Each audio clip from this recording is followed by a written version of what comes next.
ទស្សនិកជនព័ត៌មានសិល្បៈជាដំបូងគេនេះគឺសុកពិសីបោះបង់ចោលលុយរាប់លានដុល្លារមិនទទួលច្រៀងតាមផាប់និងកម្មវិធីនានាខណៈប្រទេសជាតិកំពុងតែតានតឹង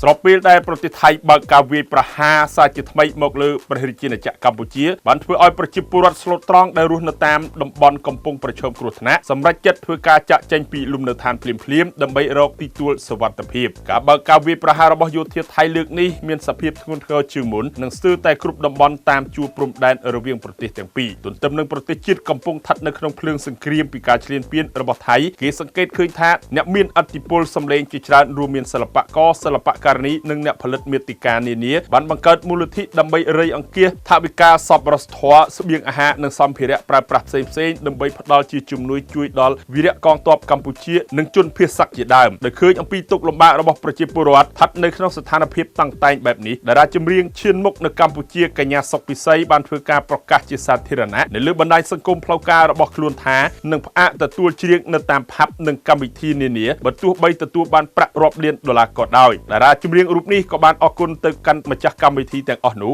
ហើយដែលបានយោគយល់សម្រាប់ការផ្អាកទទួលច្រៀងភ្លាមៗនេះដែរគណៈប្រទេសជាតិកំពុងរងការឈ្លានពានពីសត្រូវសូមបញ្ជាក់ថាការប្រកាសនេះបានធ្វើឲ្យអ្នកគាំទ្ររបស់កញ្ញាសុកពិសីបានបង្ហាញអំពីមោទនភាពនិងសរសើរមិនដាច់ពីមាត់ចំពោះការគិតគូរដល់ប្រទេសជាតិរបស់នាងពីខ្ញុំបានលន់ឯក TV5 Online News